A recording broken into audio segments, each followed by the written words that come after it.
So I am here with my amazing wife, Rachel. Hello, Rachel. Hello. Thank you for being here. I appreciate you. Happy to be here. Awesome. Hey, so we're talking through some things right now. A question that I had in the last couple of weeks from one of our owners, Fata, thank you, asked about title insurance and title fraud. Now, I'm not a title guy. I'm not a title rep, nor is Rachel. No. Not a title person. Yeah. Yeah. So what I'm going to answer today is, let me paint the picture in the question. What people are doing or what fraudsters are doing is selling properties that don't belong to them. You've probably heard about it on the news. There's a property that doesn't have a lien on it. It's unencumbered, and somebody comes in and sells that property outside of the normal channels, or maybe they do find the normal channels and go through a title company, but they've defrauded on everyone every step of the way. The question was, how do you prevent that? And I brought Rachel on today because there is a piece that I know that can prevent that. Now, Rachel's not going to answer that question because I'm going to do my best. But we're going to talk for a minute about home equity lines of credit. Now, you all offer HELOCs, don't you? We do. Cool. And your HELOCs are, I mean, I'm an investor. What type of HELOCs? Do you guys don't do investor HELOCs, do you? Or We do. You do investor HELOCs? Yep. That we do have a brokered product that offers home equity lines of credit on non-owner occupied properties. Oh, cool. So we could do them on non-owner occupied properties, primaries and seconds. On primaries, we have a product that can go up to 95% loan to value. Wow, that's awesome. And your products change all the time, though, don't they? Guidelines change all the time, Okay. and investors change their product lines often. Okay. But we often get new investors too. So yes, things are always fluctuating. Okay. So Nice. Full disclosure, again, Rachel's my wife. She's a lender. She's my go-to and her team for putting together all of the questions that we have on the lending side because they're the best. And not just because my wife is with them. they really are great. Yeah, they're fantastic. But with the HELOC stuff, so her company and what they do, you're a correspondent lender? That's right. Okay. So can you explain what a correspondent lender is to me? Yes. Okay. Correspondent lender is we're not a bank. We don't lend out money. Okay. We're not depository, and we don't service loans. Okay. Okay. We are also not a broker. Okay. Lenders who are brokers, they're going to shop the loan, and then they're going to find the right investor, and then they're going to send that client over to the investor from the application through origination. So they don't see that client through to make sure that experience is good. Okay, so then what do you guys do then? We're the middleman. We work with over 50 different investors for all sorts of different types of products. Okay. So we do pair the client with the right product depending on what their needs are. Okay. But we see the loan all the way from walking the client through the application, choosing the right loan product, processing, originating, title, and closing, all the way through funding. So you're like a mortgage matchmaker. Yeah, we are like a full consultant for that client. Okay. And walking them through what they should expect. So yeah, we do have the opportunity to shop tons of different investors depending on the client's financial profile. Okay. And why that's important is because we're talking about HELOCs. And okay, so getting back to this title fraud stuff, I talked to our title rep, and what she had let us know is, and she brought it up, she was like, hey, if you have, people defrauding on title, and where you see this a lot is when someone passes away and their property was left unencumbered and the family doesn't know what's going to happen with the property, or there's nobody there to figure out what's going on with the property. Those properties may go to probate or whatever the situation. And in those situations, there isn't anybody there to fight for the rights of the owner, right? Who has now passed away. If someone knows that the property is vacant, sometimes they can then exploit that. Mm-hmm. We deal with that with, squatters in our rentals. Mm-hmm. But even remember the one on our street. Yeah, right down the street. Down the street from us. Mm-hmm. Guy passes away. Sad. The heirs were not around and somebody moved in pretty quickly. And we're like, wait, what the heck's going on? Mm-hmm. Yeah, squatters had tried to take over until family was able to get them out and get that sorted out. And it's actually been on the news recently. A couple out of Florida was buying up.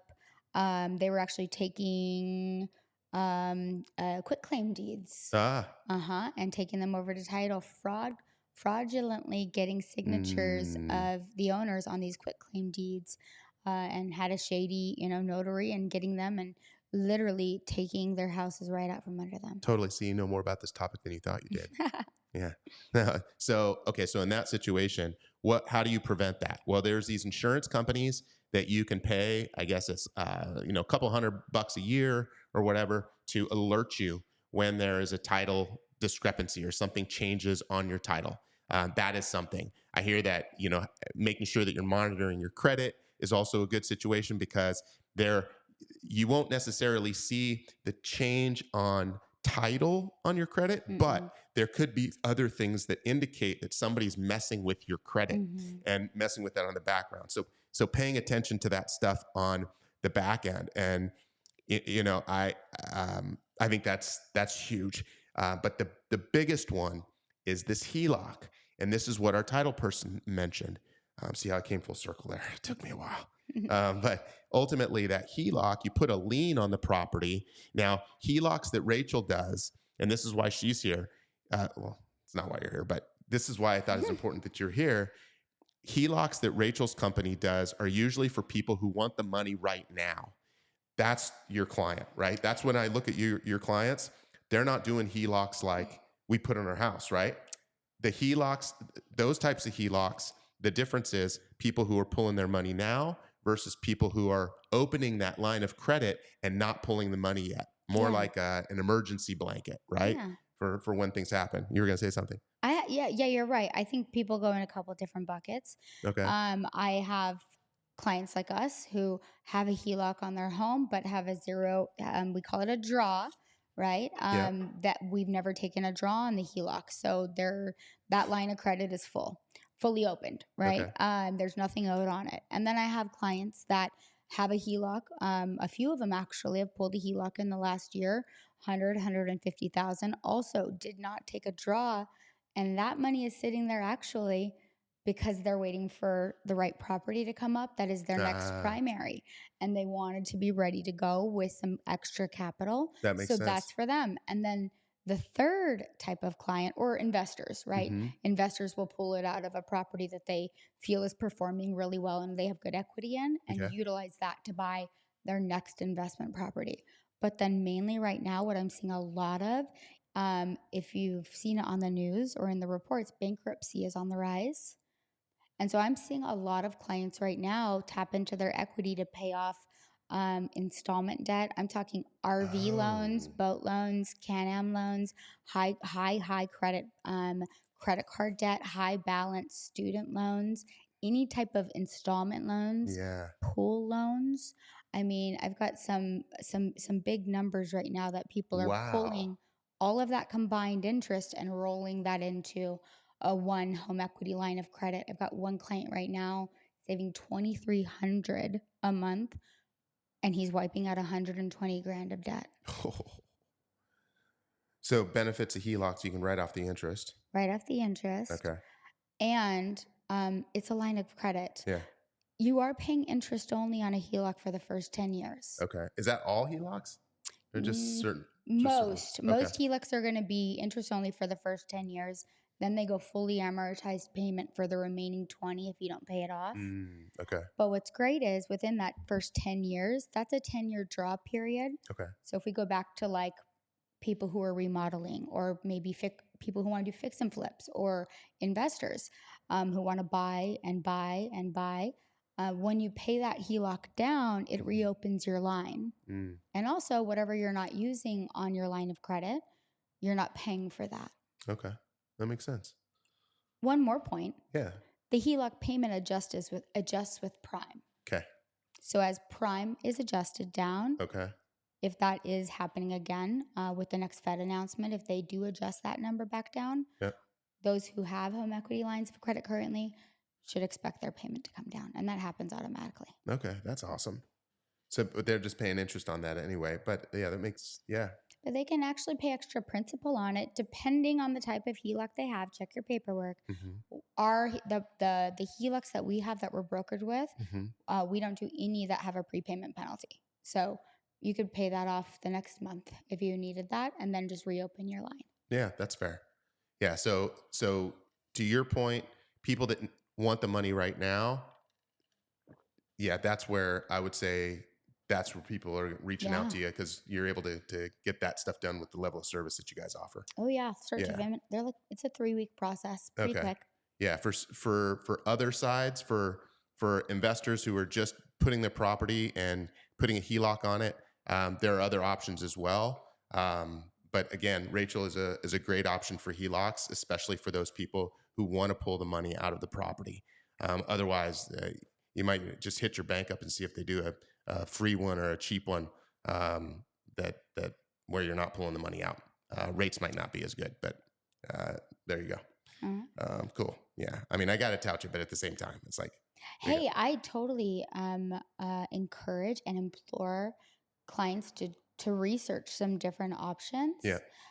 Because there could be something. Hey, there's a promo option that is excellent for the first 12 months. Well, maybe that client only needs the money for 12 months, right? Yeah. So it might be better to go with that promo option versus something that is a little bit more long term. Totally. So it just depends on their situation, but that is where like having a trusted advisor to walk them through it is really important to weigh out the pros and cons, even if the other option's better, Yeah. right? Trusted. So I love what you just said there with trusted advisor. It almost seems like you qualify as a trusted advisor if you're just asking questions and getting to the root cause and challenge that the person is facing. You know Like what I mean? It's like a doctor. Yeah, yeah. That's Like that's a interesting. doctor. Like, you're so Oh funny. my gosh. Oh my You gosh, never you're so knew. funny. I'm just like a doctor. Just kidding. We are out of time, but hey, I really, really appreciate you, baby. I'm happy to be here. Thanks for Hope being we here. could do Again, more. title insurance. When you're selling the property, again, for most of our clients, for those of you that have unencumbered properties, doesn't happen very often where you see somebody lose it, but it does happen. So again, this isn't a scary video. This isn't one of doom and gloom or anything as crazy as happened. It's just pay attention, just be aware. You know, we know people who've had tax stuff on the back end where people have changed the tax records. I don't know how it happens, but keep tabs. If you go to, and I know I brought this up before in the past, the Maricopa County assessor's information, you can have them send you notifications for when taxes are due and that type of thing. You want them sent to the right person. If those all of a sudden stop, that might be an indicator as well that something is amiss. That's a really good point. Yeah, I love that service. Cool. Thanks so much for watching. Appreciate it. We'll be back again next week. Have a great week. Cool. Good job, baby.